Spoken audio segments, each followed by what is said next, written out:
Welcome to Firsts in Fiction, your first stop for learning to write fantastic fiction. I'm your host, Aaron Gansky, author of The Bargain, the Hand of Adonai series, and Firsts in Fiction. And I'm Alton Gansky, the author of about 50 books, both fiction and nonfiction. I'm Molly Jo Riley, producer of the podcast, author of the upcoming mystery location novel Nola, and curator of the Unemployment Cookbook. And just a reminder to those of you listening to the audio only, if you want to join us live, you can do that every other Tuesday at 6:30 p.m. Pacific Standard Time, or at your convenience at aarongansky.com or on YouTube. If you're trying to reach us, you can reach us at firstsinfictionpodcast@gmail.com. Remember, that's plural, firstsinfictionpodcast@gmail.com. And if you are watching on YouTube, we do ask that you'd hit that thumbs up button and subscribe. That helps us out quite a bit. So thanks to those of you who have already done that. Of course, if you don't like us, go ahead and subscribe anyway. It still helps us out and it doesn't cost you anything. So it's win-win. It's really, yeah. So it has been a while. It's been a month. And if I can say, Pops, Molly, that intro was flawless. I was a little concerned that I might butcher something after taking a month off, but here it is, 2018. I thought we started it off pretty strong. So good job, guys. Good job on that. Good job to you, Aaron. Nicely done. I haven't done anything but say my name. So yeah, but you didn't mess that up. And for you, Pops, at your age, that is a victory in itself. And yeah, I've got pictures of you when you were really young. Oh, it's 2018, and this is the way we're starting. So happy New Year to you guys. With the new year, we've changed a couple of things. We've done away with our Ask the Author segment for a variety of reasons, but we did want to replace it with something else. And one of my favorite things that we would do as a podcast last year and previous years to that was our Firsts in Fiction favorite series. We would do our favorite first lines, our favorite last lines, our favorite stories, etc. So we're doing kind of a bit of a twist on that, and we're going to do favorite novels, or we're going to do a novel pick each week. And so every other week, each cast. And so each cast, one of us is going to spotlight a novel that we love, and we're going to talk just briefly about. So I'm taking the bullet this time. I'm going to spotlight one of my favorite novels of all time, and that is Slaughterhouse-Five by Kurt Vonnegut Jr. You've probably heard of it. It's an American classic. It's one of the anti-war novels ever written. And I didn't read it for a long time, kind of put off a little bit by the title. I thought it was like some sort of horror novel. I wasn't aware of what it was about, but as I heard about it and read a little bit of it, I became instantly hooked. So I teach this with my AP classes. So I read it, several times a year, and every time I read it, there's more to it. Almost every line is worthwhile, well structured and crafted. Kurt Vonnegut's voice is really unique. I don't want to call him a minimalist, but he has perhaps the most unique voice I've read. And when you read Vonnegut, you know exactly that you're reading Vonnegut. He is kind of a dark humorist, and his jokes are, sometimes a little bit dirty. He can be a bit of a dirty old man at times, but his jokes typically land, and he makes light of situations that it's not easy. These are very difficult concepts that he's dealing with, especially in Slaughterhouse-Five, the bombing of Dresden in World War II, and all the lives that were lost that way. But he writes about it in such a beautiful, passionate way, while still doing it in a humorous way, so that you can still laugh. But it's incredibly profound. And I mean, I hate to say that it changed my life. That seems so easy, and people throw that term around quite a bit. But I think it did. It changed the way that I think about war. It changed the way that I perceive war. And he makes a lot of really good points without having to beat you over the head with it. So if you're unfamiliar with it, this is an anti-war novel about aliens shaped like plungers abducting a man and putting him in his Tralfamadorian zoo. about as, I mean, it's as absurd as it sounds, but you come to appreciate it for that. From a writing standpoint, one of the things that Vonnegut does that we can learn, take away as authors here, is he breaks a lot of the rules, specifically authorial intrusions. He uses them. Book, as a matter of fact, almost all of chapter 1 is an authorial intrusion, and the beginning of chapter 10 is also an authorial intrusion, meaning Vonnegut directly addresses the reader. He's speaking directly to the reader. And he will constantly, I don't want to say constantly, often remind you that you're reading a novel by putting himself into the book. And this was a technique that is typically frowned upon. Most editors will tell you not to do that. And for good reason. It seldom works the way that you want it to. But for whatever reason, Vonnegut, his very natural conversational style, and it really ingratiated him to his readers, and his readers felt a certain kinship and almost an intimate type of a friendship with him because of that. And that's something that continued throughout almost all of his novels. But you'd be hard pressed to find a better satirist. You'd be hard pressed to find another dark humorist as poignant as Kurt Vonnegut, who can make you laugh and also make you think. So my spotlight pick for this this podcast is Slaughterhouse-Five. Pops, have you read it? No, I have not. Are you going to read it now that I've given it this glowing endorsement? No, I'm just, kind of ignorant. Yeah. All the words. There's so many words. There are a lot of words. How about you, Molly? Have you read it? I have not read it. Aliens Shaped Like Plungers do not make me want to read it. It's so fantastic. You have to read it. The rest of your review makes me want to read it. So yeah. It may be worth a Kindle purchase. The aliens play a major part in the fact that they're shaped like plungers is actually relevant. So it's bizarre, but it's fun, and it's good stuff. So I did that early. I wanted to get ahead of the game because I know you guys are going to start mentioning novels that I haven't read, probably like a Pride and Prejudice or something like that, and I'm going to just look really lame for not having read that. So I decided to start off early. It's like me. Yeah. So there's that. I've got to ask about the rules of this, because if I want to choose one of my favorite novels, can I choose my own? I think that's often frowned upon, but I don't think we have a hard, fast rule that absolutely forbids it. We haven't written the bylaws yet. So, Al, if you want to take next time before I go, before the bylaws are written, then you can review your own book. But come February, then it gets dicey. Bad form, huh? Bad form. Bad form, what? It's actually better if you just bribe either Molly or myself to spotlight one of your novels. That's I think the appropriate way to handle things. Well, see, Aaron, I was going to review one of yours, but now that you've mentioned a bribe, I don't think I can now, because now people aren't going to know if it's real or authentic, or if you're just slipping me money or magic cards under the table. Well, I have a feeling when we have new releases coming out, they might worm their way into the spotlights. So, yeah, this is actually if you listen to the podcast Writing Excuses, they do this. They highlight a novel each week, and they take turns doing it. And it's not uncommon for them to spotlight the other hosts' novels. So we're not above that either, mainly because we believe in each other's writing. And so we're not going to recommend a book that we don't believe in. And we're all pretty quality writers here. I mean, Pops, you said 50-something novels, which, I mean, I guess that's okay. Well, 2 of them are good. I guess that means you have some sort of talent. You landed 50 contracts. About 50 books. Some of them, they're not all novels. Okay, so. Yeah. So how many are novels?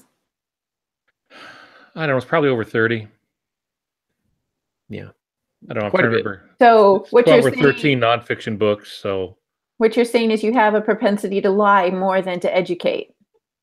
No, I truly thought I was going to be a nonfiction writer. That's what I set out to do. But if you have 30 out of 50 are novels. Yeah, remember that includes everything. Some of them work for hire. situations. Some of them I'm listed as the co-author. In my world, though, co-author means doing 100% of the work for 50% of the money. Mm. So most of those I wrote. So those I count as my own. There's some others I've done where I've been brought in to do some writing on them, but the original author really is the one who's done most of the work. I don't count those. I count those as edits. Yeah. Well, it's I think it's about that time to jump into our main topic. And for our first few casts this year, we're going to be looking at kind of the psychology of writing, the mentality of it, the psychological impact of it, et cetera, because it is an art form, and you cannot separate the writer from his or her work. And so we're going to take a closer look at that. This week, we're going to look specifically at the writer's mind. There are different types of writers. And so we're going to ask the question, what kind of writer are you? We're going to give you some tools and tips and tricks to figure out what kind of writer you are and how you can best set yourself up for success based on the type of writer that you are. And really, it's going to be a lot of self-reflection, some guided self-reflection here. And I think any professional should engage in the act of self-reflection. And so if you've never done that before, we'll walk you through how to do that. But Pops, this is kind of your show to a large extent. You put the show notes together. You've got some ideas that you want to mention and explore. So I'm just going to go ahead and toss it over to you. And I've got some comments to make throughout, but largely this is you. So take it away. Well, do jump in, because I don't want to dominate everything. We put people to sleep, but yeah, this is an important thing. Now, to remind people, I've done a lot of teaching at writers' conferences, and I directed one of the major writer conferences for 5 or 6 years with that. So it's given me a lot of insight into up-and-coming writers, new writers, some of their habits, as well as professional writers. And one of the things I learned early on was that writers get caught up in the tools they use, and there's many tools we can use. We can use our word processors. There's computers. There's outlining programs. You can use all of these different kinds of things. But the one thing that usually gets ignored is the writer's brain. That sounds odd, I know, but here's what I've noticed. When I sit with a professional writer that's been doing it for a while, and we're having a cup of coffee and we're carrying on a conversation, and we're talking about the work that they do, they can tell me when their best writing hours are, what their problems are. I used to do a video podcast called Writers Talk.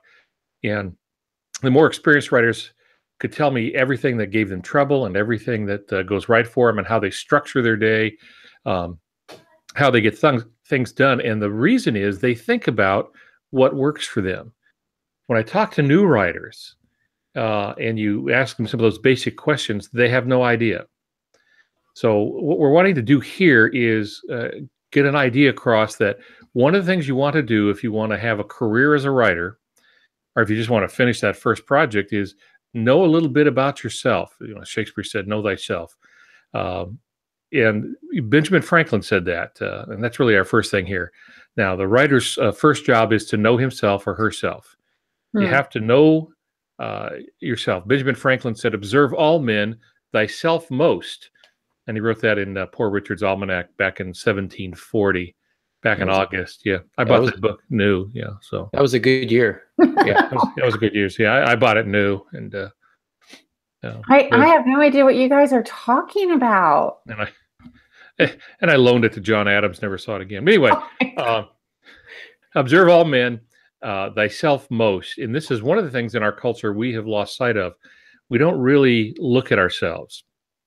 And I want to suggest that that's one of the most important things you can do in life in general, but certainly in writing.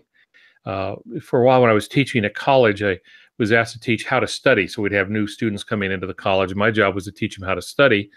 And same thing with them. They've been through 12 years of education in high school, and they had no idea how to study, except the very best students. And they had made a study of how to study. So my job was to bring them along. And one of the things we would talk about is figuring out how your brain is wired. How do you learn? It's not how do people learn, because we don't learn the same way.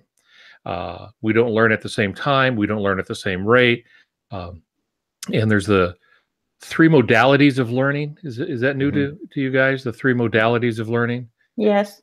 Yeah. Okay. So you learn visually. Some of us learn visually. One way you can tell if you're one of those people is you'd like to doodle a lot. You learn audibly. You're really keyed into sounds. Those people, when they take notes, they write word after word after word, line upon line. Remember, we had Jack Kavanaugh as a guest here a long time ago, and I was meeting with him one time. We were taking notes, and I had all these doodles everywhere, and his was just line upon line, indented, very structured, because that's the way his brain worked. The other is kinesthetic, and that is you learn by doing. So you either learn by seeing, you learn by hearing, or you learn by doing. Truthfully, we all use all of them, but we will be dominant in one of them. Well, I would teach them how to find out which they were, and there's a couple tricks to that, but I would teach them how to find out which modality they best learned in and then how to capitalize on that. Well, as I got into writing, I learned the same thing applies to writers. Really one of the first things we need to know is there's no one way to learn. I've mentioned those 3 things, but there's no one way to write. I mean, have you ever encountered somebody who wants to write like someone else writes? That's a very novice mistake. We see it a lot. I want to write like Fitzgerald. I want to be Hemingway. I want to be John Grisham. I want to be Stephen King, whatever it may be. I want to be a Gansky. They have medication for that. Well, this is a psychology segment anyway, so. Yeah, they have some pills you can take for that. Won't help you, but you just won't care anymore. Okay. There's no one way to write, and we have to learn what is right for us. The way I do it's not going to be the same way that Aaron does it, or that Molly Jo does it, or any other writer does it. It's very unique. So, I think of, we've mentioned this before, Dean Koontz writing 1 page at a time till he thinks it's perfect, then writing page 2. Others who just go like Angie Hunt, starts in the beginning, races through, and ends up with 70% of a book, and then starts over, fills it out. Which is the right way? That's the way that gets it done. So there's no one way to learn, and there's no one way to write. You have to figure out what's best for you. So that's the writer's first job, is to know himself or herself. And truth is, if we're going to be brutally honest here, most of us don't want to know ourselves better. We all have things about ourselves we don't like, at least most of us. And so we tend to avoid that, because as we look at ourselves, the way we write, the way we study, the things that we do, there's a good chance we're going to find something that we're not real proud of. Well, welcome to the human race.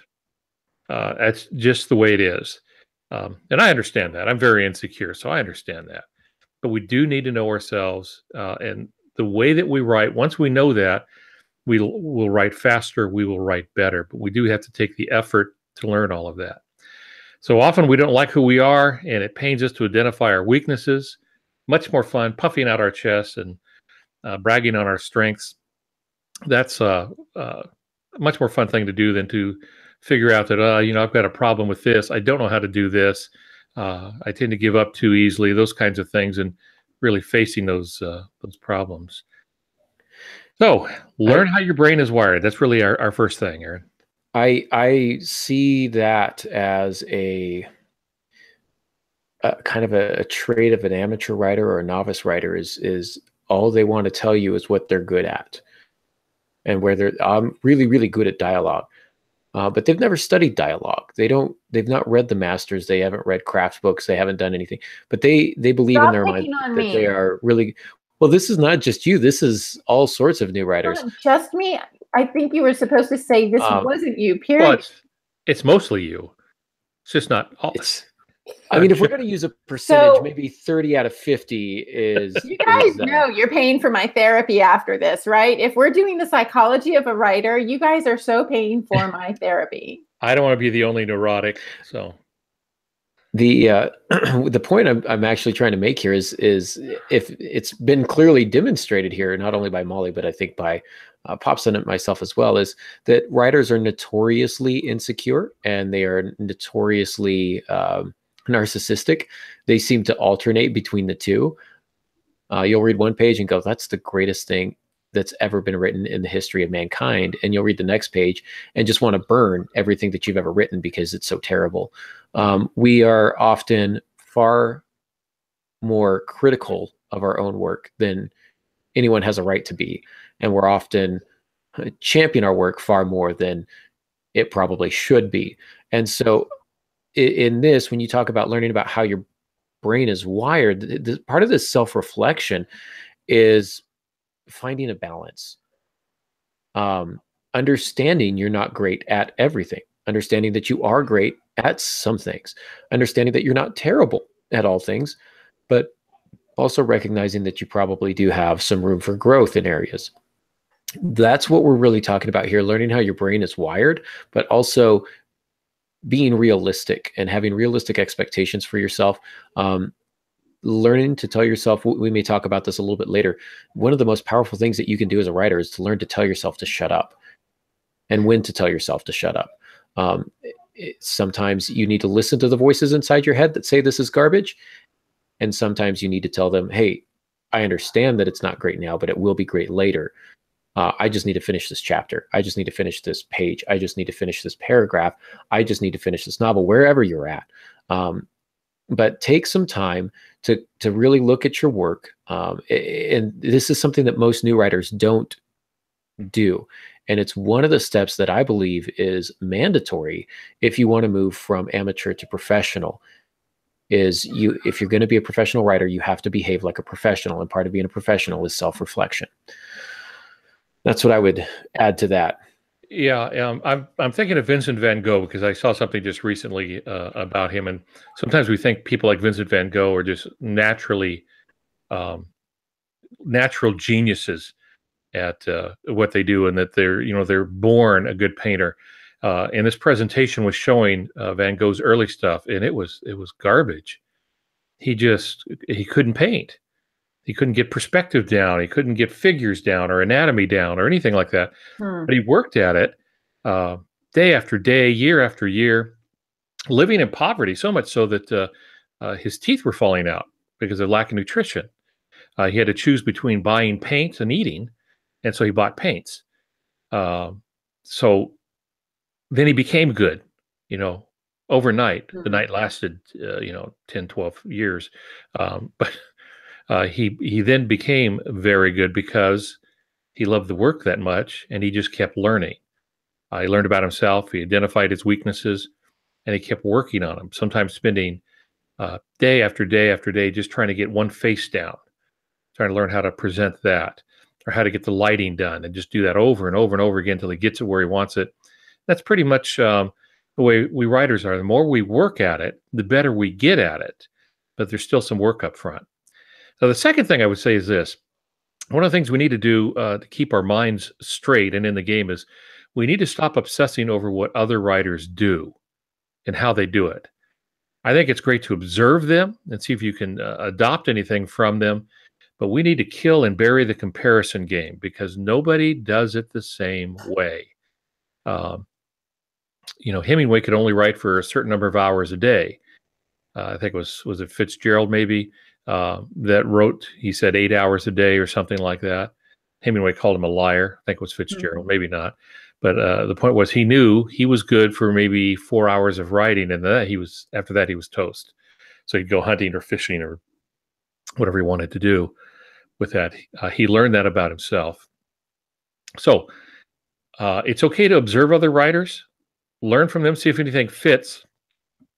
But you don't want to obsess over the way they do things. Use the techniques that other writers as guides, but they're not laws. Find out what works for you. And this is why I say know how your brain is wired. So I know writers, for example, who do their best work after midnight. That ain't me. I can't make it to midnight. My days of staying up late are over, but then again, my days of sleeping in are over too. So I tend to get up early. All of that has shifted on me, and something else I had to learn about myself. Then I know people who can only work in the morning. I know people who their minds are better in the morning. Mine was that way. When I was in college, I learned that staying up late cramming for a test was useless. getting up early, and I would sometimes get up at 4 in the morning, and cram from 4 in the morning to the class worked very well for me because I'm kind of a morning person. So, and especially when I was younger, I could roll out of bed and go right to work, but I could not work late. That's the way my body was. And that doesn't mean you have to write in the morning. You might be better at night. That's fine, but you find out what works for you. Now, this requires a professional honesty. What works best for us may not be the easiest. That's always the downside. Well, this is what works best for me, but I don't like it. Well, you have to choose whether or not you like being a writer more. And sometimes you have to do the more difficult thing. So many people fail because they spend a lot of time looking for the easy way. Some of us are just programmed that way. What's the easiest way to do this? Instead of looking for the most productive way, what's going to get the job done? That's what you want to find, not the easiest. Easy has nothing to do with it. Writing isn't easy, so there's no sense of pretending that it is. Find the most productive way to get where you're going. I know when I was drafting NOLA, no matter how much I tried, the flow wouldn't start until after 9 o'clock at night. So even if I was home and sitting at the desk at 5:30, it would just kind of hem and haw for a couple hours. But as soon as 9 or 9:30 came around, I could just write furiously for 2, 3, 4 hours at a time. Yeah, it's weird how that works, isn't it? It's yeah. It was I really noticed, for example, I can write pretty good in the morning. In the afternoon, not so much. Till I get to like 3 or, believe it or not, 4 o'clock. All of a sudden, I could at that time start writing. That's when I wanted to quit. I wanted to knock off for the day. But all of a sudden, I could do better work at that time. That wasn't a choice. That's just the way it worked out. So often when I was on a tight deadline, I would try to write all day, but I would notice my productivity picked up at times after 3 o'clock.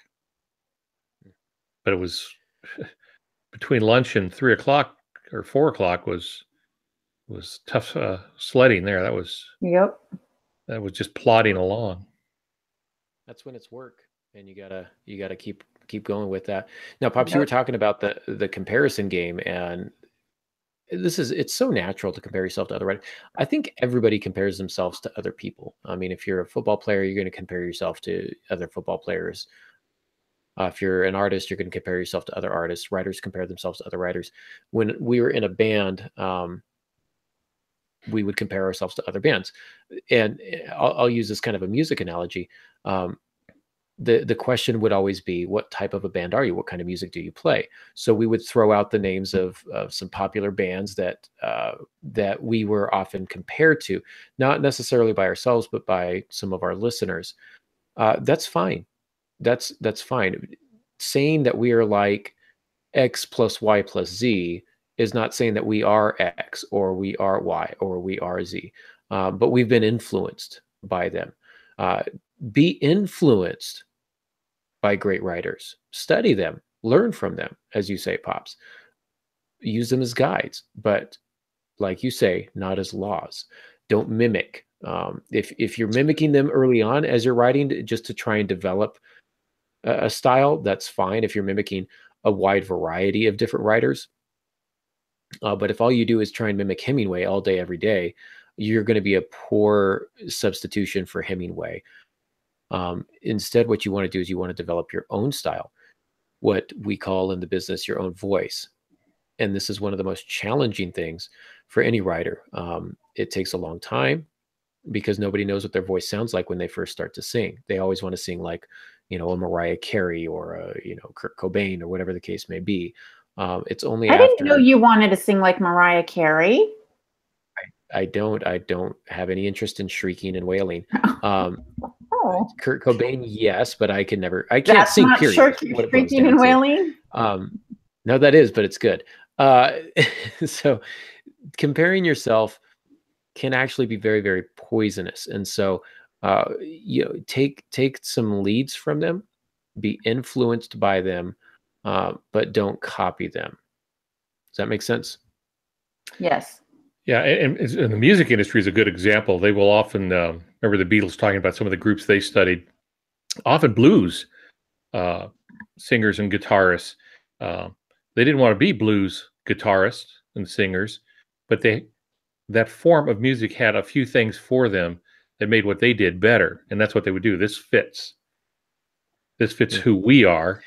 And what we do doesn't fit them, but they found what would help them be better. It's the same thing in the writing. You can study, some dialogue, how somebody's doing dialogue. And if it's really good, then you should linger over it, camp on that thing, figure out what in the world that person's doing that makes it so good. Not because you want to copy them. You want to see if they have anything for you. Is there anything there that you can use in a technique or maybe even improve upon? Mm-hmm. Yeah, absolutely. We would play covers in the band, and I don't want to harp on this too long because we have some other points to get to here. But this was one of my rules. I'm not sure everybody else in the band really bought into it, but when we played a cover song, my point was, okay, we're not just going to play the original. We're going to play the original the way we would play it if we had written the song, and so we would improvise on it. We would change it. So the words would be the same, but the delivery would be different. The chords might be the same, but again, perhaps the strumming pattern's a little bit different, or whatever the case may be. I know there's a lot of cover bands out there who play songs exactly as they were written. That's great for them. But my policy was always, if I wanted to listen to that song, I would listen to the original band who wrote it. Me playing the same song that you've heard on your CD a million times isn't going to do much. But if I change it a little bit and put our own spin on it and give it our own little flavor, it's going to be familiar, but it's also going to be unique and interesting. And that can be really powerful. So the same applies for writing. You're not copying their words. You might just copy kind of the delivery, or maybe some of the larger concepts or how they approach dialogue or something like that. But you are not necessarily just copying what they've done word for word. Yeah, exactly. Well, let's talk about another thing here. If you want to know your mind, the areas you need to improve and the things you're strong in, is to ask the question, what are my strengths? And you have to be very honest about it. What are my strengths? So it's very important to know what you do well and what you enjoy. Identify it, make a note. You don't have to, write it in stone or anything, but what is your strength? What do you excel at? Now, strength is something that comes naturally to you. It's just easier for you to do certain things than it is to do other things. And note, I didn't say it was easy to do. You may have a strength, but to do it properly still takes a lot of effort to do that. But it is natural to you. This is where you recognize what's good, what's bad, and you can excel in it. Strength is a muscle, and it has to be exercised to improve and to grow stronger. So some authors excel in short form writing. When I first started, that's what I thought I would. Well, first of all, I thought I would write nonfiction books and mostly articles. But I didn't excel at that. I sold a few articles. I tried short fiction, and I don't think I ever sold one. I for some reason just couldn't hit with that. Maybe I could now, I don't know. But for some reason, I could do book length work. All right. Well, so others are great in book length. Some are great in short form stuff. So who's a superior writer then? Well, the one who plays to his or her strengths. That's the superior writer. If you're great at short form writing, then excel at that.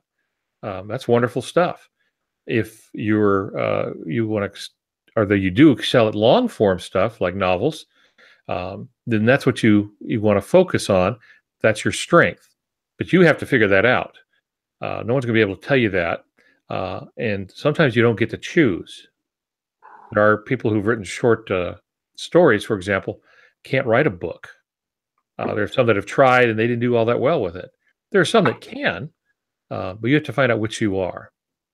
So maybe as an illustration, almost anyone can become a bodybuilder if you have the access to the right gym and trainer and food and stuff like that. But to be a professional competitive bodybuilder, then that may require a little genetics, a little help from genetics that some of us simply don't get.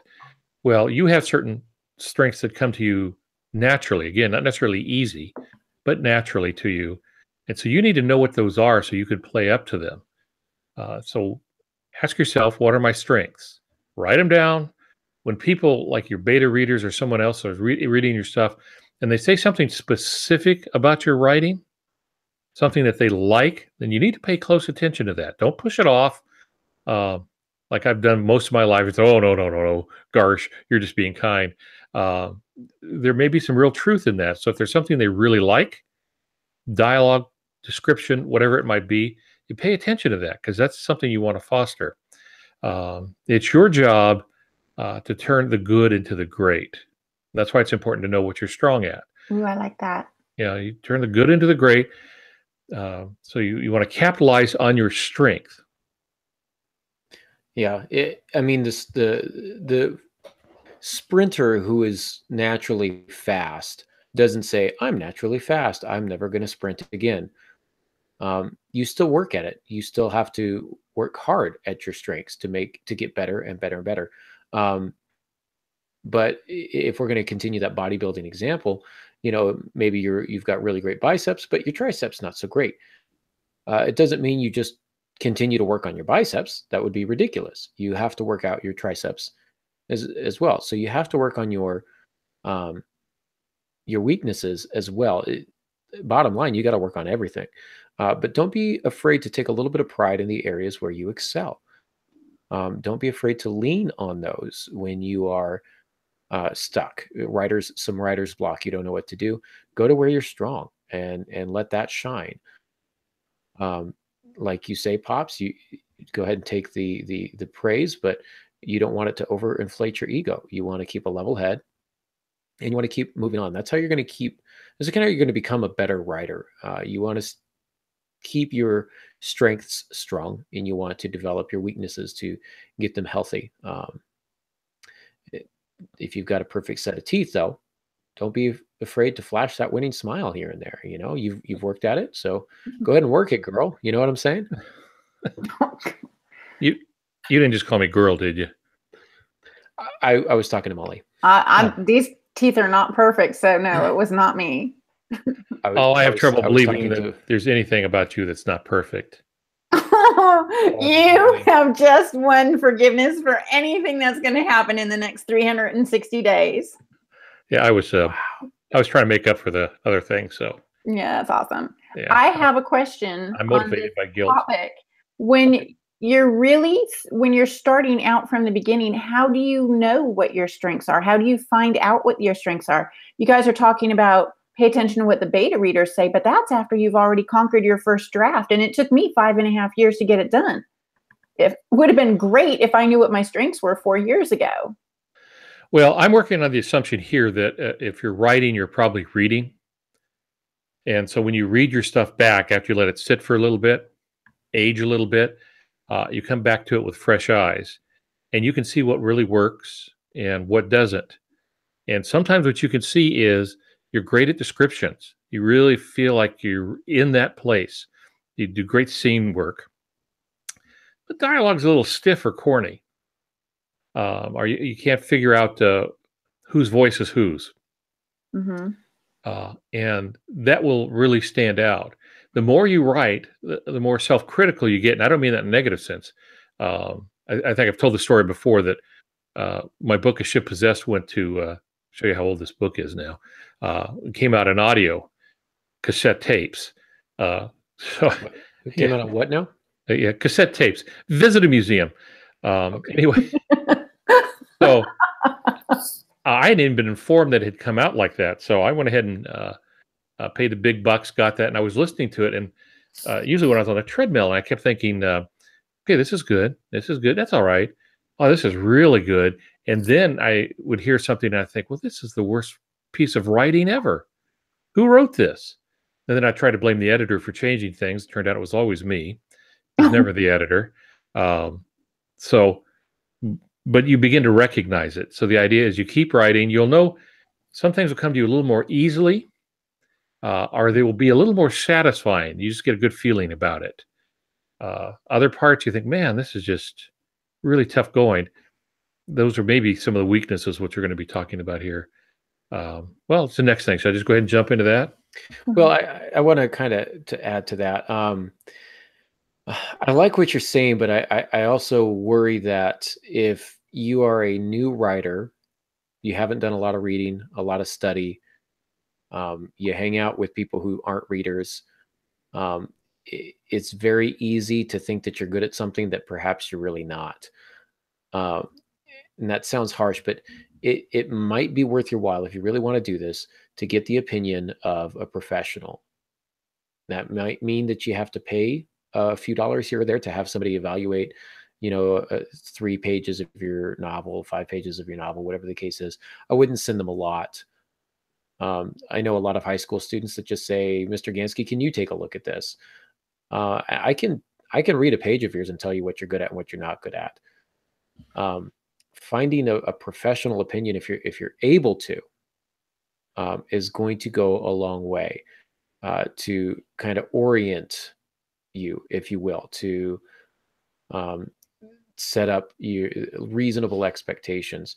I've had a lot of people who think they're fantastic writers, and then I read what they've written, and they love what's not good, because it's greater in their talking mind. About me. It's greater in their mind than it is on paper. And I hate to be a downer about that, but I guess my point is, if you're listening to this podcast, it tells me that you're serious about writing. And the best way to develop your skills is to do more reading, to evaluate yourself. What's the word I'm looking for? Honestly evaluate yourself, with that idea of balance. Get a professional opinion if you can, and that might mean just buying some books on craft. And if you think you're good at dialogue, look at the chapters at dialogue and see if you're doing what they say to do, or see if you're doing what they say not to do. And that's, if you can give yourself a compass, then you can tell which direction you're going, if that makes sense. Does that analogy work? Yeah, Yeah. I think it does. But I would say this, in response to what you were saying: if you're new to writing and you're not reading, you shouldn't be writing. I'm just gonna throw that out there. And I know it's a little harsh, but Stephen King paved the way when he said, if you're not reading, you have no business writing. Mm-hmm. And he's right about that. And really, that's through your whole career. I don't read as much as I used to, because usually my eyes are shot by the time I can get around to the reading. But I've seen Stephen King on television at a World Series game reading. He brings a book with him. If he needs to read to stay sharp, then so do we. And I think that's true for most of the great writers. They do read a great deal, but especially if you're starting out, you should not only be reading, you should be analyzing. Mm-hmm. And especially for those who are kinesthetic learners, remember that's learning by doing. Mm-hmm. One of the things you can do is take a well-received book, the writing is good, and open it to some page and start typing it into your computer or your typewriter, no matter what you're typing on, but copy it word for word. You're not stealing. You're not going to keep it. What you're doing is you're getting the rhythm of the words. Your brain will try to insert a word, and you notice the author didn't put that in there, and you'll find out why. You do that enough times, you'll get a sense on how to read critically, so you can learn from it. And that's really good for anyone, not just kinesthetics, but it will really help you with that. And there were times in my writing where I would have to do that to jumpstart things. I would just open a book, type a page. That gets me in the mood. Then I just delete what I typed and start my own stuff. And it's, I think, a very good way to get the brain on track. That makes sense. Yeah, it does. It Mm-hmm. does. So what do we do after that, Pops? We find out what we're good at, and then what do we do? Well, then you need to do the next step, which is, what are my weaknesses? That's the next question. Now, if you're listening to this and you're saying, well, I don't have any weaknesses, good for you, but you're probably delusional. There isn't a writer that doesn't have some weakness that has to be overcome. I have a book. It's an older book. Probably have it up there on the bookshelf from, I think it's from Michener's book. And he had already sold several books that were New York Times bestsellers. And he turned in a manuscript, and his editor got hold of it. And the first line of the letters were, from the editor was, what we have here is an excellent start to a book. Mm-hmm. You're talking to a guy that sold millions of copies. Okay, what we have here is a good start, which she was saying is, yeah, it's not ready for prime time yet. All right. If he has to be guided a little bit, then we do. And he went through and he made the changes and he discussed things, and that happens all the time. And that happened to some of the best writers, including Hemingway and Wolf and some of the others. Their editors played a big role in getting them dialed in on stuff. So you have some things probably that you don't excel in. You might be manageable in them, but you don't excel in them. For example, and I would say this: great writers are not great because they're perfect, but they're great because they face and overcome their weakness. They know what it is. This is what I need to do. So, for example, grammar a weak spot. You can learn grammar. You can go through and see how a book is structured. Now, here in the United States, make sure you're using a book that is using U.S. English, not British English, because the way they do quotation marks, question marks, things like that are different. So make sure you're using one that is going to be similar to the country of your publisher that you're aiming at. Grammar, not a big thing. You can learn that. Shouldn't keep you from writing now. You keep writing. You can fix grammar. Okay. What about dialogue? All right. Just do your best on your first draft. Remember, the real writing comes in the next draft. But dialogue can be learned. Mostly you listen to get dialogue down.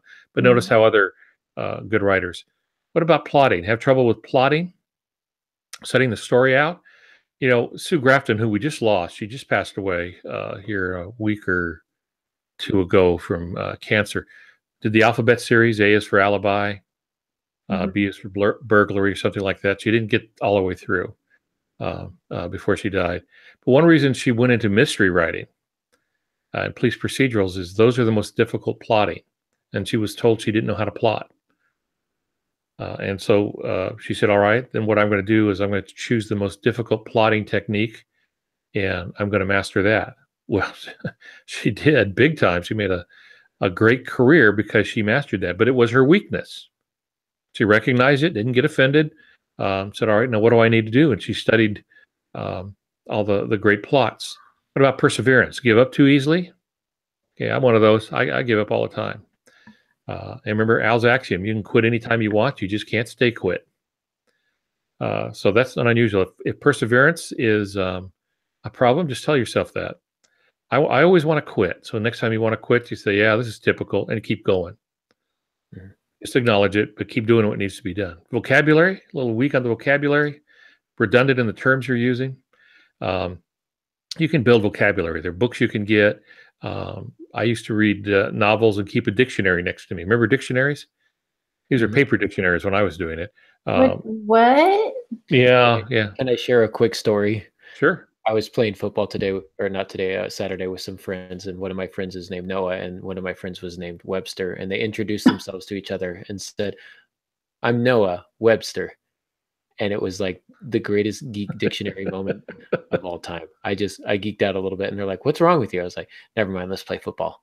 That's kind of awesome. That is pretty good. They didn't realize what they were doing, huh?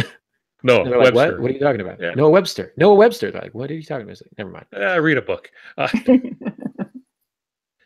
Who's responsible for some of the spellings we have that are different than the British spellings. He was getting a little revenge. Well, you can learn vocabulary. I used to sit with a dictionary and read some books. If I didn't understand the word that the author was using, I'd stop and look it up. And I have a better than average vocabulary, but I still stop and look things up. Focus, can't focus. You're going to have to learn to focus, even if it's just for short times. Or maybe you're one of those people that has to skip around. That's okay. Focus on whatever you can focus on at the time. But learn these things. Sensitivity, is that one of your weaknesses? You're a little too sensitive, a little too thin-skinned? I am. I offend easily. So, and I'm stuck with it. It's the way my brain's wired, but I know it. So usually I don't let it bother me much. I go, okay. I used to get letters from an editor, Dave Lambert, great editor. But he was known for going through your manuscript and he would dictate notes, then have them typed up and send them to you. And when you get his notes, they would be not 1 page, not 2 pages, 20, 30 pages of things he wants you to address. And in fact, we went up to Grand Rapids, Michigan, and we were all sitting in the van, a bunch of novelists. And while we were waiting, I started a game. I said, let's see who had the worst Dave letter. Anybody get more than 5 pages? All the hands went up. Anybody get more than 10? All the hands went up. 15, a couple hands went down. We had one guy, he still had his hand up at 40. Oh. Okay. And I would, to show you the sensitivity, I understand this. I'm not picking on anybody here. But I would get this little packet and I would set it next to my keyboard and I would leave it there for 2 or 3 days because I didn't have the guts to open it. It took me 2 or 3 days to work up the nerve to open it and see what he said. Then I found a way to shorten the letters. One was to get better. The second was to respond to everything he said, which means if he sent me 12 pages, he got 24 back. Oh, boy. And I don't know if that really changed him or not, but it seemed to work. I don't know if I got better or he just didn't want to see my stuff again. My comments. Maybe both. Could be. We're going to go with the fact that it improved your writing. Yeah, let's just say I learned, and that makes me look noble. Discipline. Have a problem with discipline? Discipline isn't doing what you want to do. It's doing what you need to do. So do it. Discipline, from the same word we get our word disciple. You make yourself do this. The overly self-critical. All the hands go up. Yeah. Okay, if you're overly self-critical, let me give you this piece of advice, if I may. Leave yourself alone. All right? So what? Everybody's got problems. Doesn't matter. You don't get to be overly self-critical. It's the story that matters, not you. Ouch. Okay? We get so worried about what people are going to say. And I have done this. I don't know if you've done this. You send the book off, and you finish it, and there's a great moment of joy, yippee, and you send it off, and there's this great sense of achievement. And usually within 30 seconds, the next thought is, now they're going to find out I can't write anymore. That sensitivity, that fear, and then being self-critical. Okay, you need to have some self-criticism, but it needs to be productive, not destructive. Have a problem with characters, and study people who do a great job at creating characters. You know, Pops, you were talking earlier about those professional writers who are great at accepting criticism. And I've shared this story before, I believe, about my time at the Citron Review when we had a submission come in, and I think 3 of the 4 editors loved it and wanted to print it, and I was the 4th editor. I was the 10th dentist, that didn't recommend whatever it is. And so I felt strongly that it wasn't up to our standards, and I made my case to the other editors, and they said, well, we love it. If you don't like it, you have to tell them and you have to reject it. I'm like, I don't know that I want to reject it. I just think it needs work. And so I wrote to the author and I said, are you willing to take some notes and make some changes for us to publish this? We like it, but I have some concerns. And he goes, oh yeah, that's fine. It's cute. I'll just do what you ask, and then I'll publish it my way when I do my next book.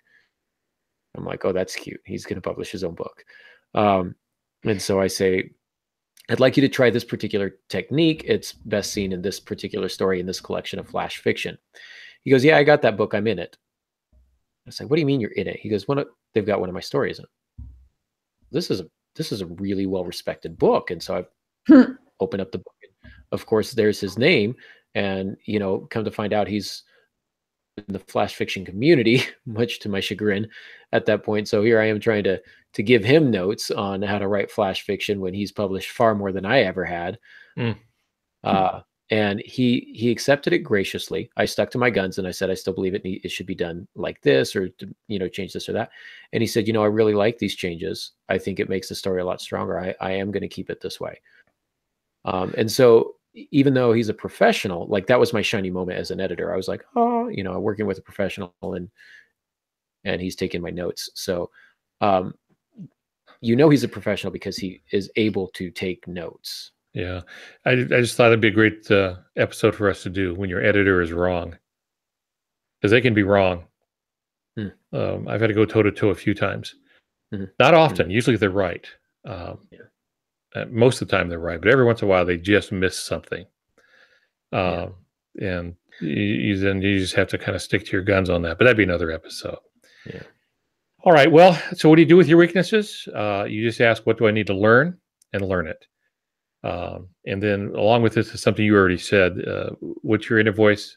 What your inner voices? Which inner voices do you need to tell to shut up? Hmm.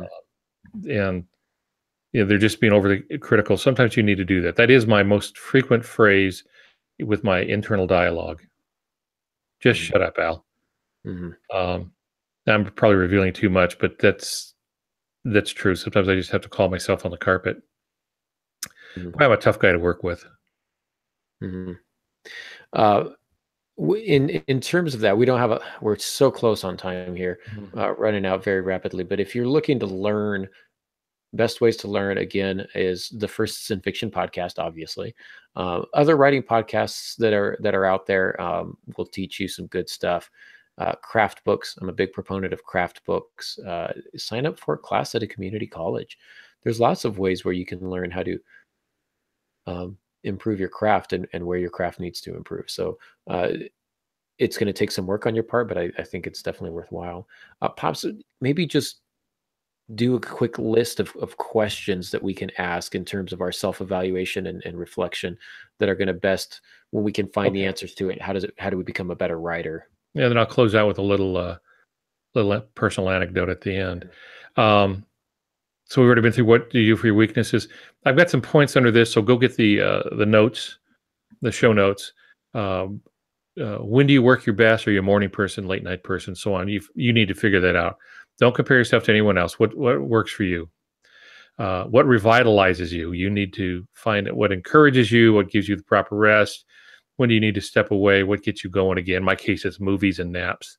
And not naps in movies, but movies and then naps. Very quickly on that note, you will need to be revitalized. If you've been writing for very long, you understand that it can be very draining. So don't be afraid to take some time to revitalize.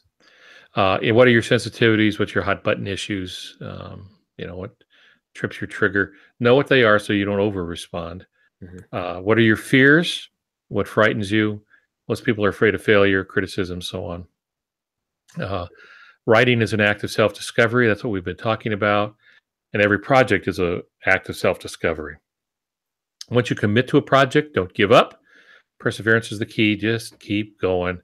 You say, well, I don't know. I don't know if I feel like I can keep going. It's not about feeling. It's about finishing the project. And I do want to mention this one.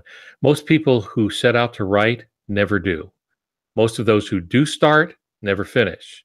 Of those who do finish, a great many will not send their work in. I have spoken to tons of agents and editors, and most will tell me, when I go to a conference and I tell people to send me the whole proposal, the very thing they want to hear, only 25% of the people do it.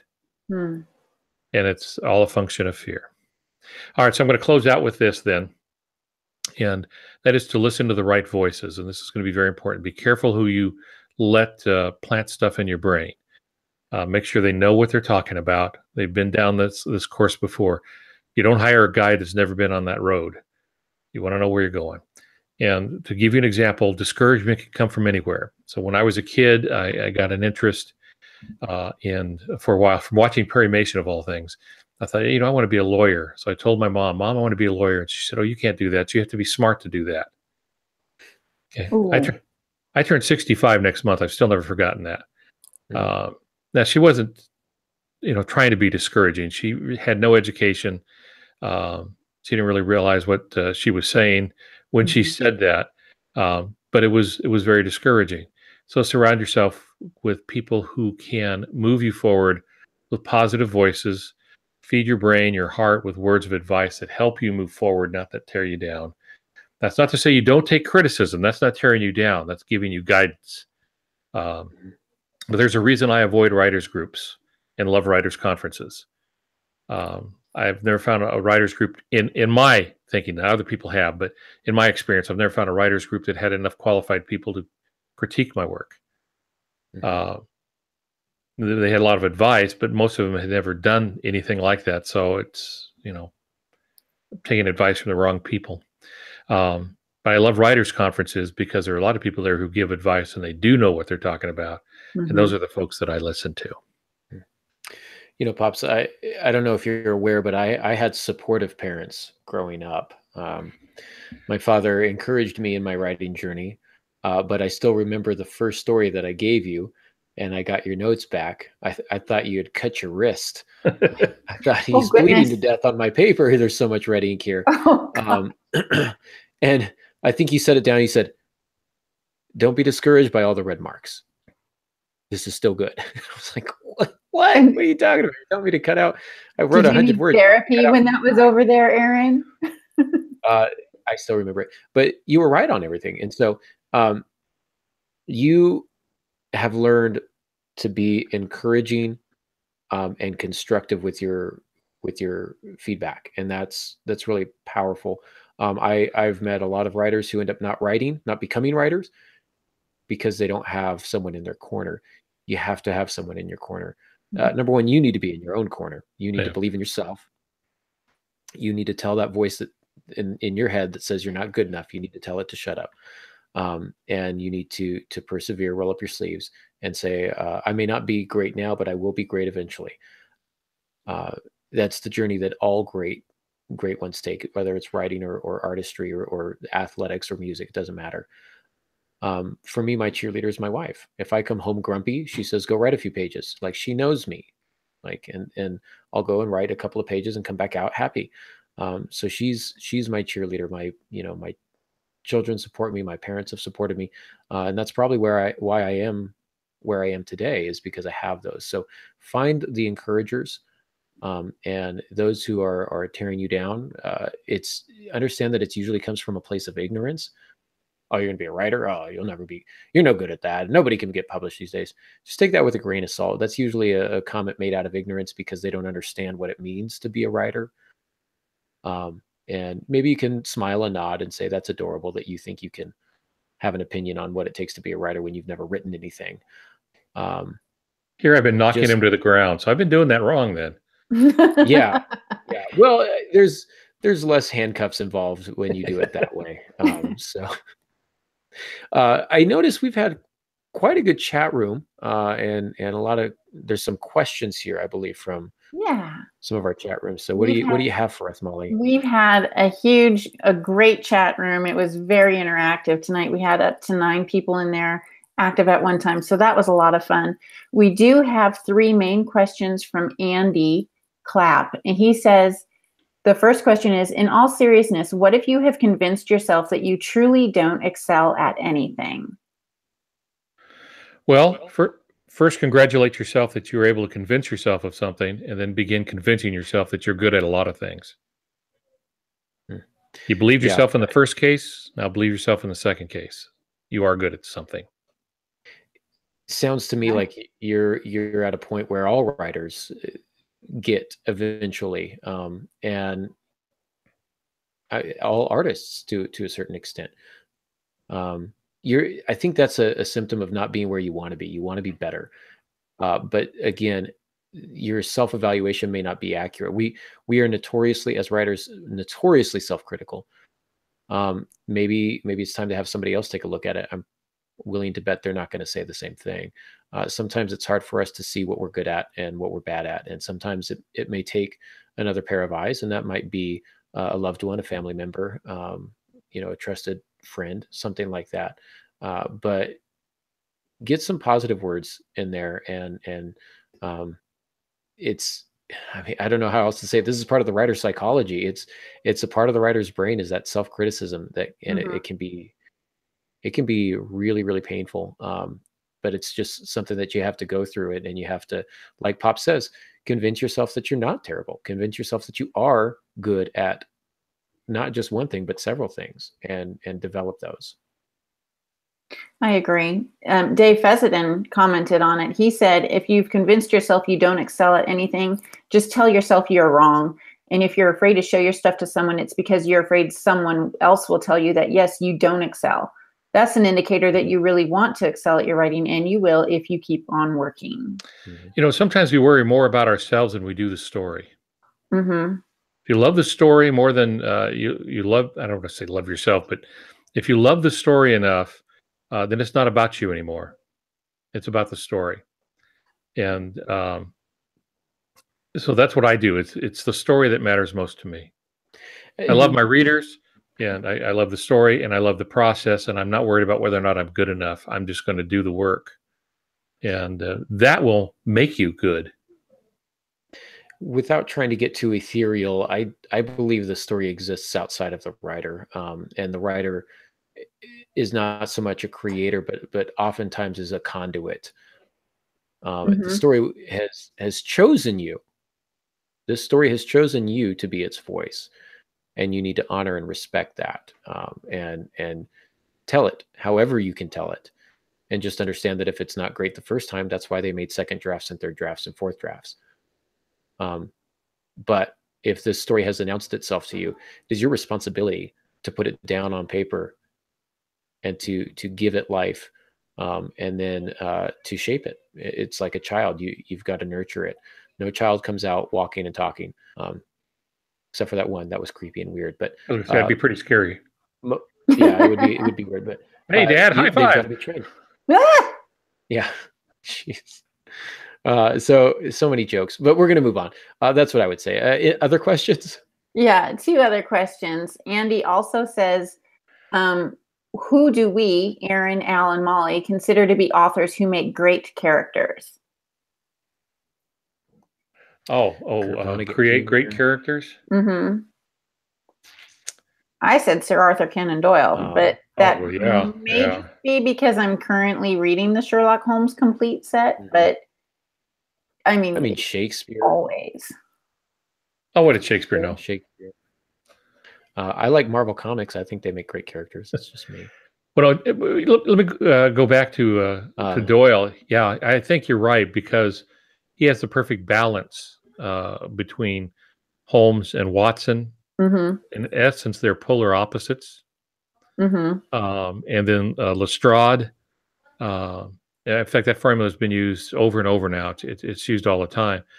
But the way they describe him, the way he cripples Holmes, was the 8% solution or 3% solution? I can't remember what it was. His cocaine addiction, and how he even crippled literally Watson, who had been injured in the war. Yeah. So you really have a couple of crippled people that crippled in different ways, and they're still fascinating. Yeah, and Watson is not any lightweight. I mean, he's a medical doctor, but he does counterbalance the uncontrolled genius of Holmes. So, yeah, those are very, very good characterizations.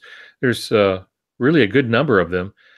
We sometimes mention Clive Cussler, but I thought, especially as you got further on, I liked his supporting characters quite a bit. They were very well drawn. I'm trying to think of some of the others that have been, well, Dean Koontz. I mean, does a super job. Cormac McCarthy, I think, is really good. Game of Thrones, but I know that's a content warning on that. George R.R. Martin can draft some pretty memorable characters. But Cormac McCarthy, Dean Koontz, Michael Crichton is good. Really good ones. Mm-hmm. Yeah, I would tell you that Dean Koontz, especially his middle books, are really some of the best to study. He's the one I studied. He was my mentor. I tore apart his work. Not his real early stuff, but you want to be about the middle on, like Lightning. That book's that's a good one. Taken is a good one, which is later work for him. The Odd Thomas books. Odd Thomas is just a superior character all the way around, and his girlfriend is wacky, and but also the way he writes, the concise nature of the prose. The dialogue is just spot on all the time. He's really one you could just pick up several books and tear into them and get a whole graduate education. Flannery O'Connor. Yes. Everything, anything and everything. Yeah. Flannery All the O'Connor. time, no matter what. I don't know if she's written a bad piece. It's kind of annoying, actually. Well, she had a great typewriter. So She had two she great really did. typewriters. Yeah. Clearly, that was what Nice. sets her apart. Absolutely. It's always about the typewriters. All right. What's our last question? Last question is, how do we turn off our minds for a bit to truly take a break from the project we're working on?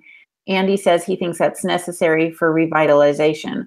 I'm going to say I never turn my brain off. I don't. I will take a distraction so that I can be physically doing something while my brain is working. Like I do a lot of housework. If I'm in writer's block, I'll wash the dishes, I'll mop the floors, but something that keeps my body busy while my brain doesn't have to concentrate on anything else. But I also will multitask my brain where I'm watching TV and playing Candy Crush on my phone at the same time while staring at the stupid computer screen until it's no longer stupid. You know, I'm going to try that next time I have writer's block. I'm just going to have you come up and do dishes and vacuum my house. Okay. All right. That helps. For me, movies, television, creative input that way. I play video games. Probably shouldn't. I know I'm an adult, but I do. I play some video games, but just family time. I just kind of relax. If I'm wanting to get away from a project but think through writer's block, like Molly's talking about, I will also do dishes, and I do dishes a lot, fold laundry, whatever the case is. But for whatever reason, I think doing dishes, because I don't have a TV in front of me, doing dishes is a way that just the repetitive motion. It's mindless. You got the roar of the water. It kind of allows to kind of block out all distractions, and I find myself often thinking about my projects there. So sometimes time away from the project, just thinking about it, is good. That's kind of how I do. Yeah, How driving about you, Pops? is good. I've come up with several solutions while driving. Movies work very well for me because the environment changes. It gets dark. Story plays out in front of me, but it's not my story. And sometimes solutions come to me or new ideas come to me just while watching movies. And napping, I know that sounds silly. It's probably because, hey, you're an old man. Well, yeah, both is true. Are true. Both are true. I am an old man, and napping does help because it rests my mind. And if you're able to doze deep enough, the subconscious gets very active. But then when I wake up, things make much more sense to me. So sometimes it's just I have to rest my mind. And now I don't necessarily mean you have to go to bed. I sometimes just sit in a chair and nap for a short period of time, 10 minutes sometimes. And that's all it takes. Right. There you go. So that brings us to the end of our podcast. Next time, in 2 weeks, we'll be looking at developing discipline, one of the toughest things to do as a writer. We'll talk about the mental steps to establishing habit. And we'll talk about that word habit because it's an important word. So we hope that you will join us for that. We thank you so much for joining us this week. If you're looking for us in the next couple of days, you can find us at altongansky.com, franklymydearmojo.com, and aarongansky.com. So thank you all for joining us. And until next time, good writing.